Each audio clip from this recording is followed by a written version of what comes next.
Ndewo, afamubo normal na Voice of the East. Ananu manabata gi normally cha interview nka icholi ime na efifia.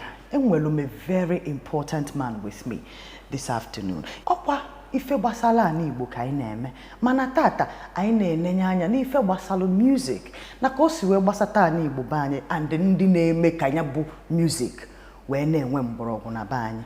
The person I'm talking about bu nnekute mmadụ in the high life sector, that is Nani Igbo Banya. Onye na-ekwu maka ya has won so many awards from 2009, nakwali mgbe 2009, 2010, and he's still going. He has won the best high life singer in Nigeria. I'm shocked. You understand? I'm shocked in Nigeria. If you know what that means, and of course, this award was organized by the City People magazine in Lagos and in Ogun State, respectively. Currently, he won the Music Icon of the Year 2025, organized by the AMTY Awards. Solum Kena Bata, Honorable Ikem Mazeli. Namuku. Norma. No, sir. Ikem, Ikem Mazeli. Yes, the pronunciation, if for me, Malo Zelo way. So, in the band, I am up there, Mazeli. So, Ikem Mazeli. Mazeli. It sounds like French. Oh, the kebu. I can't go back. I go back. The kebu. Namuku, how are you feeling? I'm very, very happy. You look great. Yes, and I have a safe trip to this place. Look, so how do you like with what we've done with Enugu? In fact, the governor has given Enugu another face. He celebrated 50 years anniversary. That's his birthday, and anybody not go that far around in this country can tell you one or two things. How do you like our town now? Yes. He also celebrated 33 years on stage. In fact, this year makes it the 34th year on stage. And I'm sure you're looking at me, you're not even up to that age. You're not up to that age. But listen, Ifabu, a wonderful thing. 30-something plus years on stage. You must have seen things. So many. You must have seen the things. The good, the bad, and the ugly. Please tell. First of all, before we get to the good side, Kedi, one or two things he observe good the industry. The challenges. Yes. Okay, when I was starting, the challenge of sponsorship. Yes, so I struggled to get to this particular stage in our music industry. Although is, because when I started from the church. That was 1991. From Emmanuel Anglican Church, to be precise. I'm a chorister. So I started with AYF band. So then later, what admission by university, Brusali University.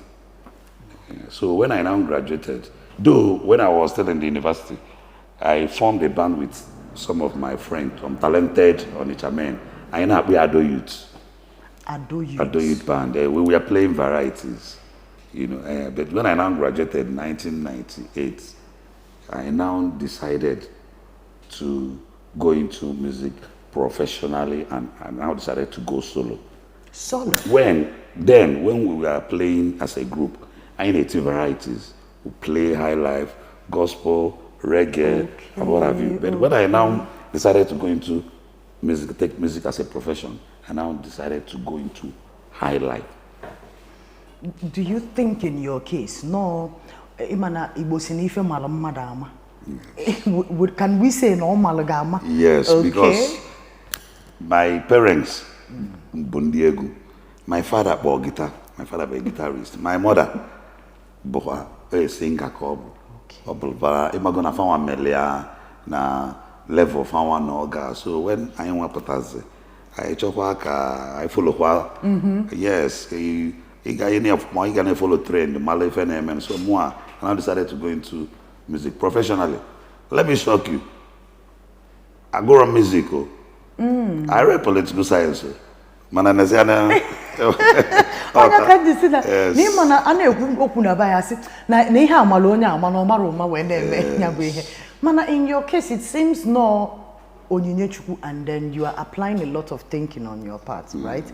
Anum na say mgbe ị nọ na choose the genre and then he mentioned sponsorship, right?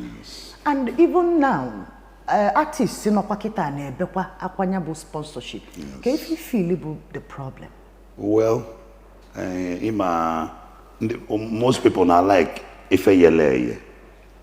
When niye onye obuna ebuta fele to be part of the food. Man, for that, I like, you know, it's on a process of cooking that food. The ugly, the good, and the bad. Yes. Na my experience. Yes. Yes. Another challenge in Makwabo, the problem of marketers. Can you explain it to our audience? Those people now market some marketers. Some of them are that sincere. From we came to a release an album. The marketer saying info produce 10,000 copies. Okay. Yes. If for the 10,000 copies, or Jenazu or produce another one. He was saying Afiagaro, he Guinea Cordo. Meanwhile, just through the grace of God, mercy of God, can some of us survive. I'm open the shows. Yes. Yes, all through that place, I see that anything online and all these things. If I have publicity, when people Malay, they can now come from one event, they will invite you, you can now charge them. And in fact, the good aspect of it again, you will be paid. Okay. And when you come to the event, people will still appreciate you. Okay. So it's win-win. But imana ife marketer, what go kwe kubirio? Yes. Ndi movie na ebekwa, ofu ndi marketer. Ndi egwu na ebekwa, ndi marketer. But with your experience, if you know when you ga-emenwu about the marketer-artist relationship.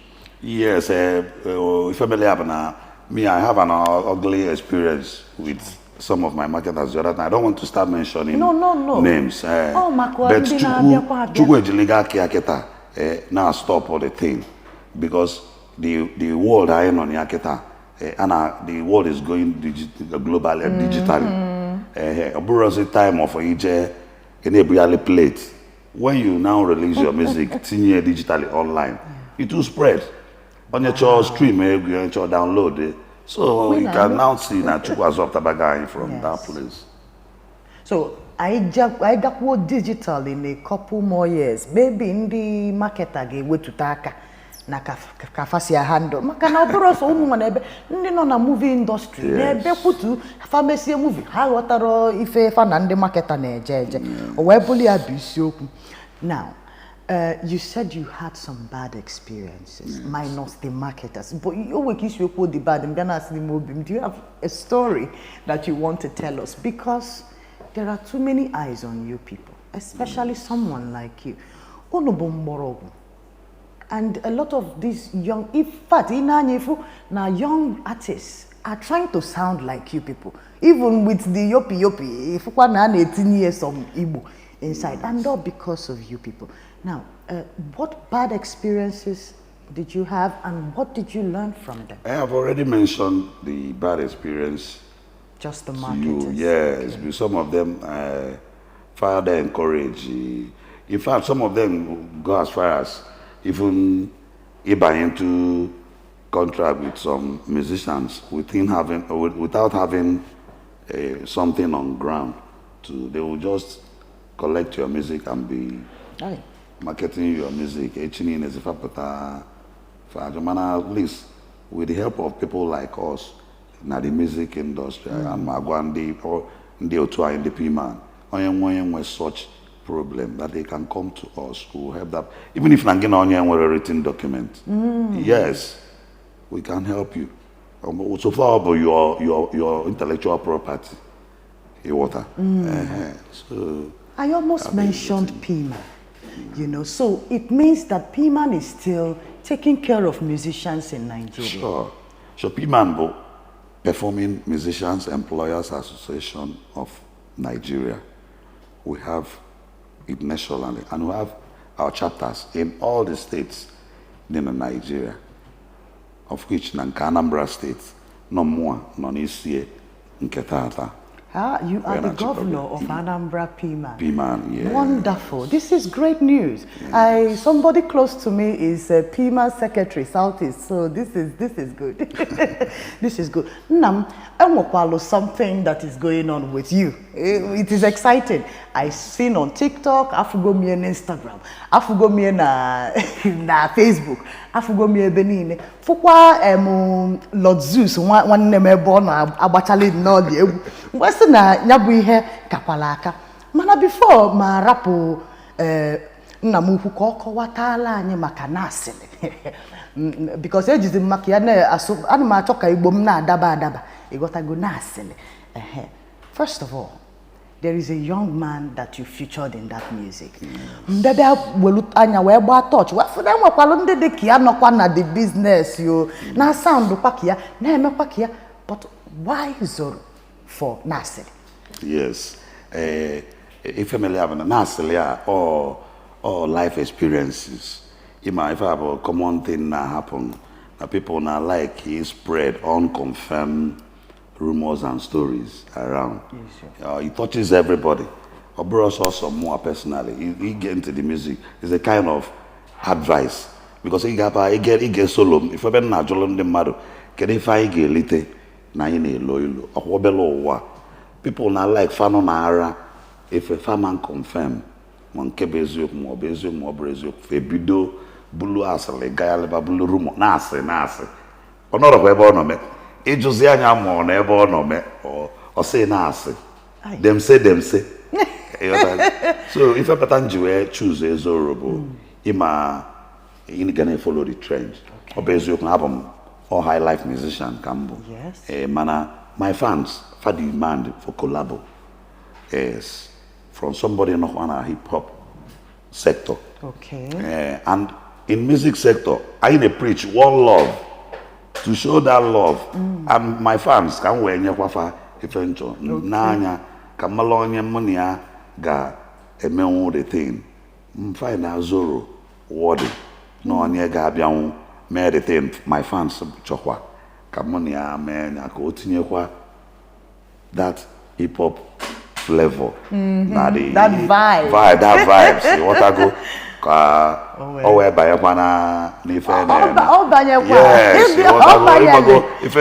You follow the trend. Man say because now it is the Highlife music. I'm an entertainer. I'm not just a musician because I'm a different between an entertainer and a musician. Once you're a musician, people can just sit down and be listening to you. But when you are an entertainer, they will listen to you and they will be watching you. If I'm on stage, I entertain full package entertainment. I believe. Yes, singing and dancing at the same time. You're a spectacle. Yeah, so to carry my fans along, you can change over status or if I follow the trend. Oh my God. Because it also all the key figure now encourage for young artists. If you go nka kwa Davido na bright chimezi so I udifa na amanye and I'm so glad that you thought to makana asina mwata na no de go kenyen so some yari advice no na mutakwa one or two. So I like him na ikpo batalia. You got to go. Though professionals, both of you are, but that disparity of wisdom and knowledge will always take precedence. He's not the first person. No. I'm a fancy papaya. I'm a collabo. Yes. But all the do you have plans to do more? Yes. So okay. Yes. So three. I promise in my fans 3 collaborations this year. I've done the first one. Fancy Papaya. Okay. The second one, Zoro Swagbag. The third one, I'll keep you people in suspense. As a Champions League. If we're gonna go and stream NASILI featuring Zoro on every platform. Every platform. Please don't go to anything pirated. Don't be a bad person. Don't be bad to Igbo businesses. Or Ijeki stream where live and listen. And of course, enjoy this wonderful man that is seated beside me. Very excited. Namugu, you were mentioning something about NASILI, you know, minus the music. I'm a name where if in the first place. Now you have been around long enough. No no if I sell So what do you think the world would do about if I say well, see, but I say if I chop Kaido Zebani, you ought to go here. A bobo no, you know, sector bonino, Imalefi game, Kobodo Edimma, and he wine him, in a mere, can Nigeria dimma, in a mere, and more as a musician, more feel no, ne guaneti, can get you any again when it does Obodo. Because Highlife music is all about being creative and a philosopher. All philosophers, Bible. It's all about philosophy. You eager people, if you maybe go in the past, what is happening now and what you think will happen in the future. The philosophy dinner, the Highlife is not just about playing and singing. No, you have to be creative. So why in GTA that NASILI a Bruno or something mellow so some more personally? It's a general thing. Or one of the problem I know kita or they can't warm or it go deep into us. So people now and we cannot get a mother allow say la kunite say no here dey to awon or draw kwa show akwa na ono somebody who or choro se confirm ofu e we ke to amu ano kita I say na material jimen ka material or confirm rodo I can just know NASILI can you do na more things say melon njue ojidozi yampin I'm not general something man I ife melon more maka o metutai onye omena na talo mo da bu no mero na material onenwe na go situ ani nwa jai just kai no tali anwe bele because you no just o bele yes, I nyegi mic ki ya just no I can flow no NASILI kanji webulokwu NASILI kanji webulokwu NASILI kanji webulokwu unafugo no basio kanji webulokwu ifugo kansi jebe nemfa bulego a nemo na namo ego a na-echumula kede fanye nazo anyị ji elolilo akwa obelo ụwa ka njọ aka ị na-ebulilo kede fanye ga-elite na ị na-elo ilo akwa esemokwu na nkewa ka ị ga-afụ n'ime ifugo na ọbasio ka nji webulokwu asim dem say na ị bịawa problem siwa NASILI ka iji webulokwu NASILI ka iji webulokwu NASILI ka iji webulokwu unafugo na ọbasio ka iji webulokwu eji egwu a wee mee night devotion aka enwe m ndị niile ego olu nya bụ egwu wonderful biko stream NASILI featuring Zoro Ike nna m kpọọ n'afa gị n'aka ịma enidili m irekọdụ ka isi akpọ ya nna m kpọkene mụ abụ Honorable Ikem Mazeli material onye nwe egwu ugosi na obi chukwu wee bịa Ọnịcha Ado Feson don't forget that one. Thank you for coming. Maybe oge gị too much ọ dị ka ọ fọlọ nwa ajaghị na-abụ before m rapụ gị ka ije zuo ike na industry unu because you go papa na the industry you have seen ndị nke na-abịa abịa ma ndị bịachago na ọ dị ka fanachi yakwala azụ then ndị ka na-achị ego ọ dị ka ụzọ adụrọ ma ndị na-enwe problem sponsorship ọ sịkwa na ọ sọrọ kedu advice you want for upcoming musicians? My advice to upcoming, but I'm still giving them that advice. First of all, Madi my fortune in life. Imale feature, then you can be able to pursue and achieve that thing in life. Okay. Yes. Even into music, you have to be creative. Creative. Face your lane. In and on yours anyamable. Face your lane. Malefe name maybe because we are called to entertain people. Face entertain. We might not choose a sector, you know. Face and entertain and be creative. Because if you're not creative, you will not stand the test of time. And we keep put an ara, you fade away. And when you are creative, people gonna man lozo. Creativity. Creativity matters. Creativity.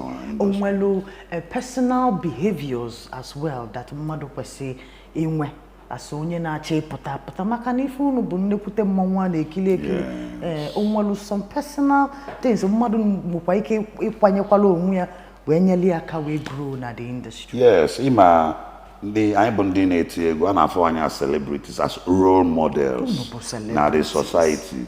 You know, when somebody well as role model, if una is up to you, can make a sure you live up to expectations. Okay. You water because when also we can make a man notice say manangewa as somebody people need look up to my followers.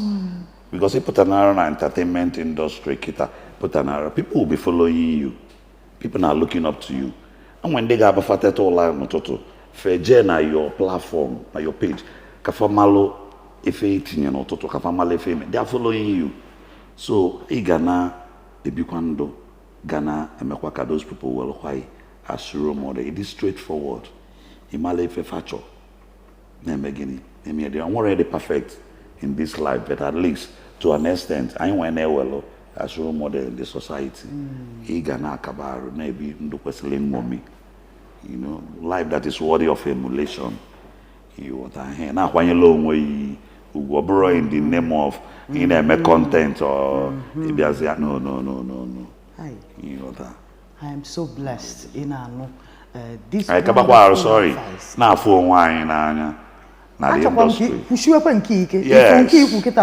Because we have to practice what to preach. Okay. I need to preach love na the industry. So and it's no normal wepanilo. And we'll uzo ne I guess practice more love and kana afanya.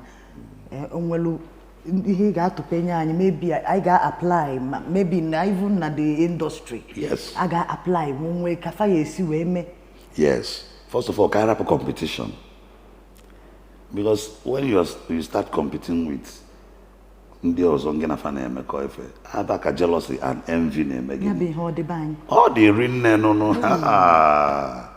I'm also the earlier the better. You water. Let us be showing love to one another. I want to encourage that person. Or for that person as compete. No. Just maybe do your thing. No, rappers who the rest. Smile in I know my wonder. Can do the happiness well. Before Anya the banner studio in Fifia. You have mentioned the bad experiences you had within the market. But just for the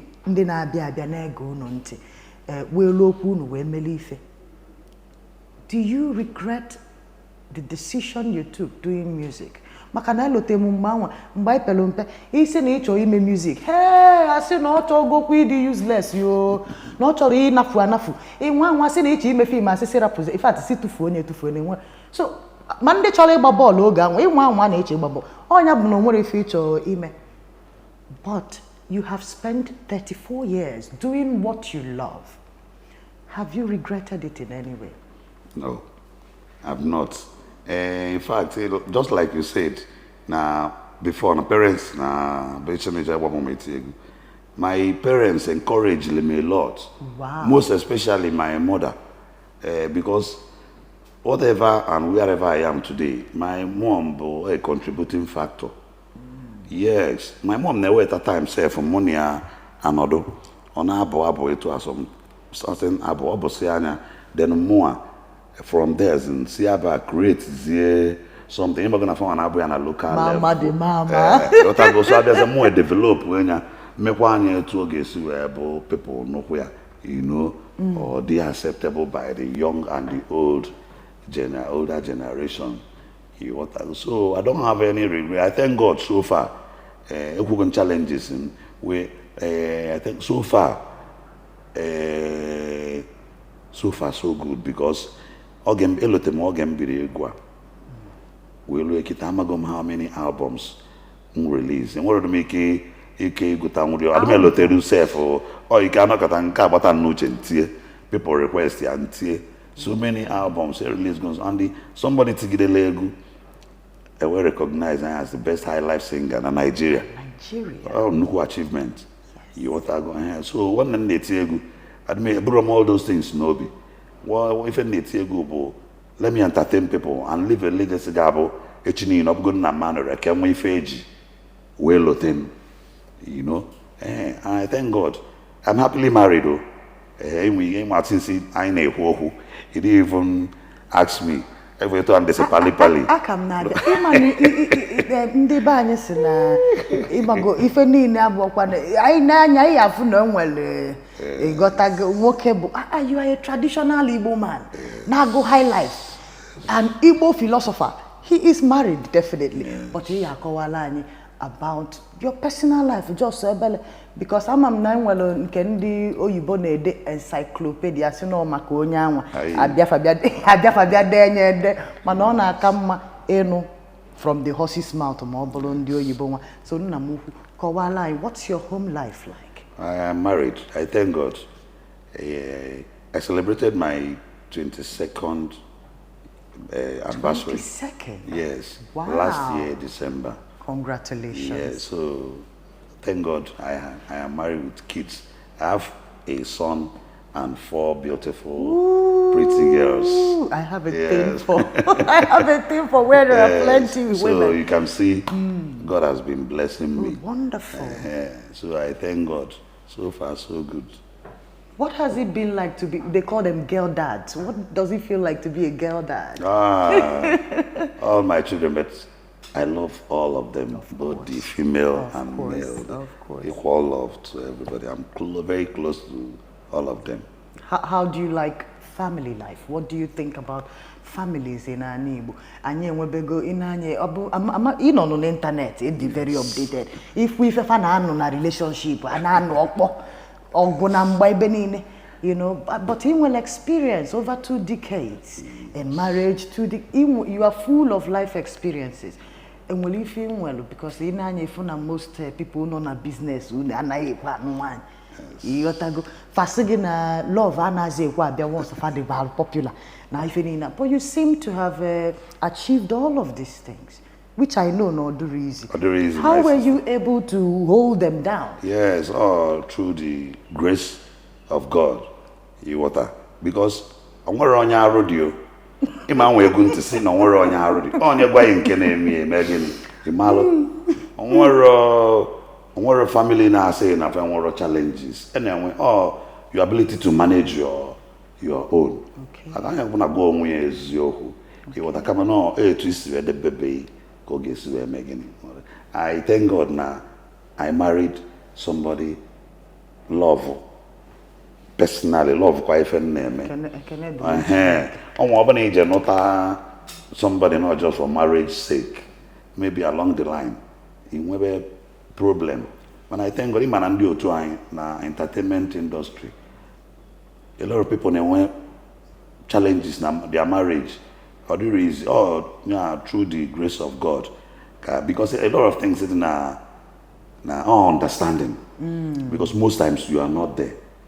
Opening one partner can understand it. Because you'll be traveling. Now that Enugu, Lagos, one day Niger State, Right. So you are not always there for them. So all your ability to manage your home and make them understand the nature of your job and nature of love in the supposed man of one for they carried away. You know, on the boat, na babia sno nyobuna na eti egu na abo Osaka. No, we've tried to change the narratives. Yes. Each the discipline, I'm each the discipline. Go and choose you on your own. Yeah, no more anything to do with the music. No. Okay. Go and decide no way.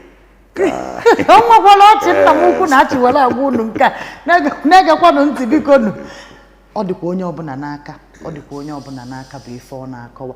Nna m kwanu m ekene gị n'ịbịa studio anyị tata. It was such an interesting conversation that we've had, and I have learned so much. And more I hope na ngị nwa na-ege ntị na ịmụtakwa one or two things, and that you were able to get to know Ikem Mazeli.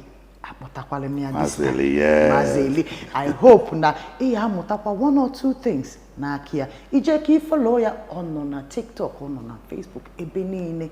Afia bifi ide ebuputasi afa ebe ode. Ije ka stream wo NASILI featuring Zoro Swagbag. Ebe fa na-eme ife ka ekwesịrị isi wee mia. Daalụ na ịnọnyere anyị. Nna m ukwu si no ndị na-ege anyị ntị bye bye. Daalụ na ọra n'eze na-ege anyị ntị. Daalụ nri nne. Ekpele mgbe na ọ ga-adịla unu mma. Na ayọkwa onye ọbụla etu nnọọ si wee kwu. Follow me on all my digital platforms. Kabaru stream. Not only NASILI, all my music's featured in Aba. Enwe nke ihe achọ obi ise. Ai! I like it. Nke a bụ nke mmụọ. Daalụ. Anyị afụ mgbe ọzọ. Ka emesịa.